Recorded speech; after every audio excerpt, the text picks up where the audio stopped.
Sekarang sedang menjamur bisnis teh kekinian. Selain sebagai sebuah bisnis, bisnis ini merupakan salah satu instrumen investasi bagi para pemilik modal.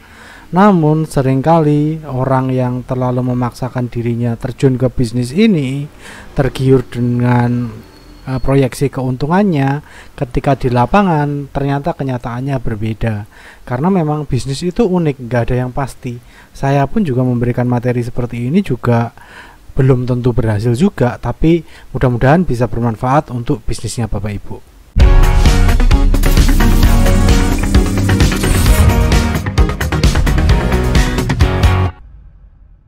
Nah, oke, sekarang kita mulai ya, kita bedah satu persatu. Jadi sekali lagi saya ingatkan, ini bukan aturan bakunya, ini menurut pengalaman saya sama keilmuan saya tentang marketing plan di bisnis teh kekinian kayak gini ya.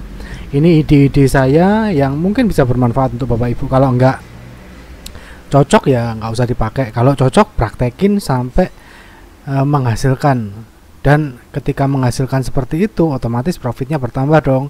Kalau profitnya bertambah, bisa mensejahterakan karyawannya. Oke ya, kita akan bedah satu persatu. Jadi mungkin selama ini bisnisnya agak kurang ya penjualannya, karena dipikirnya dengan membuka sebuah bisnis langsung ramai seperti itu.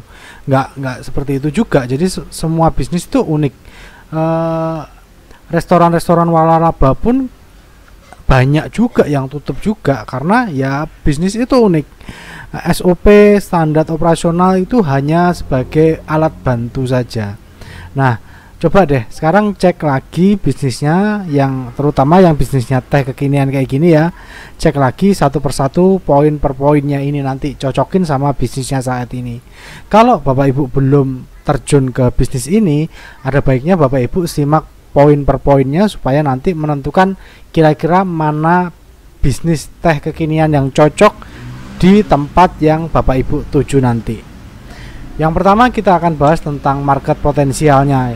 Ketika kita akan membuka sebuah bisnis teh kekinian seperti ini, kita ke market potensialnya dulu, bukan ke produknya dulu, bukan ke cita rasanya dulu, tapi marketnya dulu kita pikirin dulu. Yang pertama usianya berapa, kemudian finansialnya seperti apa, lalu gaya hidupnya seperti apa. Jadi kita harus benar-benar tahu siapa market potensial kita. Karena kalau usianya mungkin usia 12 sampai 18 itu akan berbeda dengan orang yang usianya 18 tahun ke atas sampai 25. Nanti seleranya berbeda-beda. Tapi kalau kita pakai teh yang biasa ya semua orang bisa terima. Tapi kalau teh kekinian ada berbagai macam rasa dan varian, kita perlu memetakan market potensialnya ada di mana. Memang semua orang bisa minum teh ini, tapi nggak semua orang jadi market potensial. Market potensial itu orang yang kita belum promosi aja mereka sudah tertarik sama produk kita.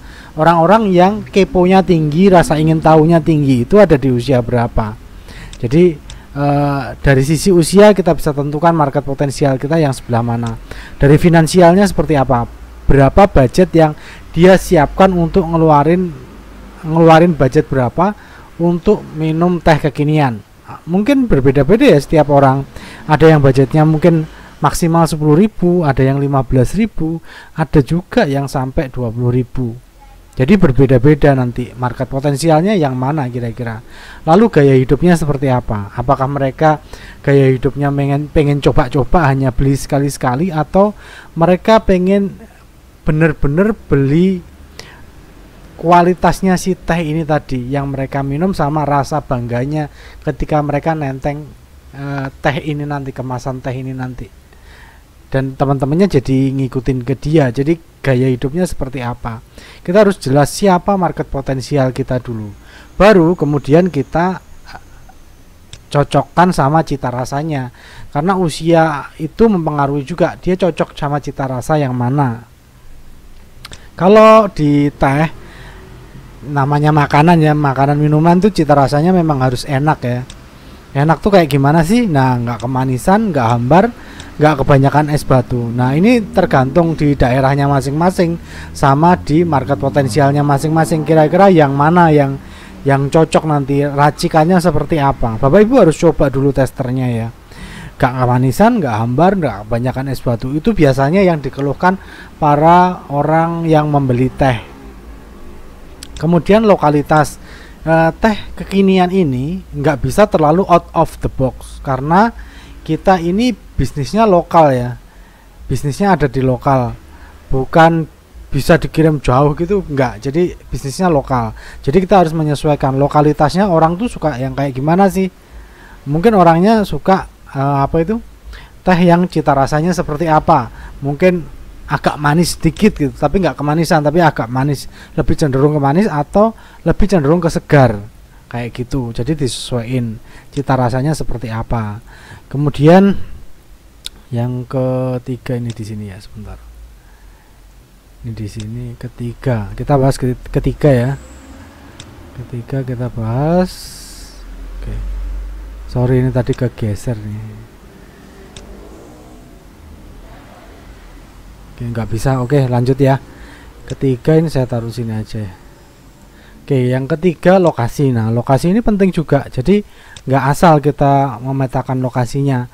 Yang paling mudah tuh sekolahan, taman bermain, lokasi olahraga amatir, ATM, kantor yang banyak antrian. Nah, sekolahan itu tentu anak-anak suka minum teh. Kalau biasanya anak-anak sekolah ya, es teh tuh suka banget.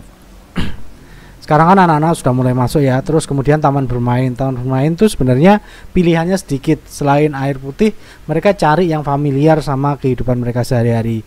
Kalau di Indonesia teh itu sudah cukup familiar, makanya cocok untuk di taman bermain. Kemudian di lokasi olahraga amatir, jangan di lokasi olahraga yang pro. Kalau lokasi olahraga yang pro biasanya mereka lebih sadar tentang minuman harus air putih ya. Tapi kalau olahraga amatir itu misalnya tempat untuk jalan-jalan, olahraga pagi, gitu mereka masih bisa lah terima, untuk teh gitu masih bisa terima. Kemudian ATM. Kenapa ATM? Khususnya ATM bank-bank besar ya. Orang masuk ke ATM itu mereka akan ngambil uang umumnya nggak semuanya. Umumnya akan ngambil uang dan sudah siap uangnya. Ketika kita ada di dekatnya, orang pasti ketika megang uang tuh kepikiran untuk beli sesuatu. Biasanya seperti itu. Kita memanfaatkan psikologis manusianya yang seperti itu. Lalu kemudian kantor yang banyak antrian. Nah, ketika kantor-kantor yang banyak antrian itu, ketika mereka capek atau mereka masih lama nih, masih panjang nih antriannya, mau keluar dulu. Nah, kita ada di situ. Itu memperbesar peluang kita untuk dibeli. Kemudian setelah lokasi kita ke perlengkapan. Perlengkapannya seperti apa sih? Perlengkapan kalau bisnis makanan ya harus bersih. Nah, karena teh ini biasanya terlihat oleh si pembeli, jadi alatnya ya harus kelihatan canggih gitu loh. Bukan alat ala kadarnya. Ya memang mesin press untuk cup itu ya kayak gitu-gitu aja, tapi gimana caranya itu dikemas supaya bagus, supaya menarik, supaya terlihat update. Tapi yang penting sih kebersihannya ya. Yang penting sih kebersihannya. Jadi perlengkapan ini fokusnya ke kebersihan sama update-nya. Jadi orang tuh wah baru nih gitu. Kemudian yang kelima SDM. Nah, SDM ini penting nih. Karena umumnya bisnisnya itu rencananya udah bagus, perlengkapannya udah bagus, tapi SDM-nya keliru. Orangnya jutek, pendiam ya. Kayak robot jadinya, mending taruh robot aja. Tapi kalau SDM ini manusia, itu akan jauh lebih mengoptimalkan penjualan. SDM ini syaratnya mereka harus aktif, kemudian ramah, lalu interaktif dan inisiatif. Aktif ini dalam artian nggak hanya nungguin pembeli aja, terus nanti nggak ada pembeli mereka main HP atau lihat-lihat scroll-scroll nggak jelas. Padahal ketika main HP kayak gitu sebenarnya bisa dimanfaatkan untuk sharing-sharing ke media sosial untuk mempromosikan bisnisnya, mempromosikan usahanya. Saran saya sih kasih persentase tambahan dari gaji pokok ya. Jadi supaya mereka aktif untuk berpromosi juga. Kemudian mereka harus ramah. Nah, meskipun nggak beli, orang lewat gitu ya disapa, jangan diem aja. Oh iya Bu, mari silakan. Terus atau oh iya Kak, ya hati-hati di jalan. Misalnya kayak kalau deket sekolahan ya, yo semangat ya, misalnya kayak gitu. Jadi tipikal seperti itu yang kita butuhkan, karena ini bisnisnya sifatnya lokal ya. Sekali lagi bisnisnya sifatnya lokal dan harus offline. Kemudian interaktif tuh membangun hubungan sama orang, melakukan percakapan. Si SDM kita harus mampu melakukan percakapan dengan orang lain, bukan sibuk sama dunianya sendiri. Kemudian inisiatif ini kaitannya sama kebersihan tadi. Jadi misalkan ada yang kotor, oh dia bersihin karena dia inisiatif. Dia tahu kalau orang tuh ngelihat si perlengkapannya seperti apa nantinya, bersih nggak yang dipakai gitu. Orang sekarang tuh jauh lebih perhatian daripada dulu sebelum COVID ya. Orang lebih perhatian sama kesehatan, sama kebersihan. Lalu kemudian yang ke 6, eksis di medsos. Oke, eksis di medsos. Ini bisa pakai cara organik, cara ads ataupun influencer. Organik ini ya tadi posting-posting di media sosialnya, aktif setiap hari, buat story, buat live, buat postingan harian kayak gitu. Marketing plan-nya, content planningnya itu dibuat. Kemudian kalau organiknya sudah, lalu bisa ke ads. Ads ini bisa Facebook ads, Instagram ads, kemudian TikTok ads juga bisa. Kemudian influencer ini penting juga karena itu sifatnya lokal. Jadi cari influencer lokal yang ada di situ yang sesuai sama ini tadi, market potensialnya, usia berapa, finansialnya seperti apa, gaya hidupnya seperti apa. Nah, ini influencernya nanti bisa menyesuaikan. Khusus untuk eksis di medsos ini, kalau Bapak Ibu repot bisa diserahin sama tim saya di adscreator.id untuk pengelolaan sosial medianya, kemudian content planningnya juga. Jadi eksis ini penting, bahkan guru saya punya sebuah bisnis yang eksis duluan sebelum bangunannya ada. Jadi 2 atau 3 bulan itu sudah eksis medsosnya, bikin orang penasaran ini di mana sih sebenarnya, tempatnya ada di mana sih sebenarnya, ini bisnis ini ada di mana. Jadi sampai segitunya dampaknya si medsos ini. Influencer ini penting ya kita libatkan ya, supaya mereka membantu kita untuk nge-share ke jaringannya mereka juga.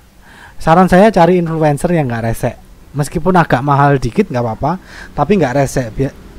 Biasanya ada beberapa, nggak semuanya ya, ada beberapa influencer lokal itu yang sok-sokan gayanya, itu yang perlu kita hindari sebagai pebisnis. Oke, mungkin mereka punya jaringan yang luas, tapi biasanya kualitas followernya nggak jauh beda sama mereka juga. Jadi pastikan kredibilitas influencernya bagus dan sesuai dengan bisnis kita. Lalu yang ke-7, nah ini yang akan jadi tambahan penghasilannya Bapak Ibu di bisnis teh kekinian, upselling. Upsellingnya bisa beberapa. Jadi selain teh kita harus menjual sesuatu yang lain. Ketika orang ada di situ, kita bisa jual camilan, kemudian aksesoris lucu, kemudian diskon kunjungan berikutnya. Camilan ini ya berupa makanan-makanan kecil yang ada kaitannya sama teh itu. Mereka pengen nyemil apa sih? Misalkan donat terlalu berat ya.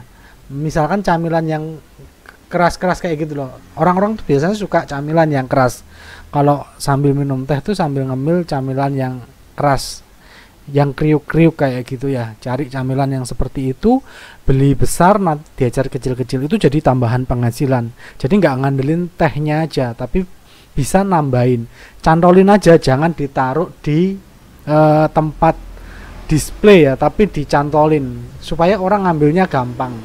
Dan ketika dicantolin itu, orang itu coba cek nanti, mungkin saya bisa salah juga ya, tapi coba cek camilan yang ditaruh sama camilan yang dicantolin itu lebih laku yang dicantolin dan mudah diambil sama pembeli. Coba cek nanti ya. Kemudian aksesoris lucu. Kenapa aksesoris lucu? Karena umumnya nanti akan ada pembeli anak-anak sekolah yang cewek ataupun ibu-ibu juga. Mereka akan ngelihat si displaynya di tempat teh kita. Sambil nunggu dilayani mereka akan lihat-lihat, oh lucu ya. Jadi aksesoris gak sembarang aksesoris, tapi yang lucu-lucu aja. Itu juga ditempelin aja supaya mereka gampang ngambilnya. Jadi kenapa lucu? Kenapa bukan Korea? Karena Korea itu nanti ada trennya. Tapi kalau aksesoris lucu dari tua sampai muda mereka suka. Yang lucu-lucu, ih lucu ya, ih lucu, padahal udah punya di rumah tapi lucu kayak gitu. Itu bisa jadi tambahan penghasilan.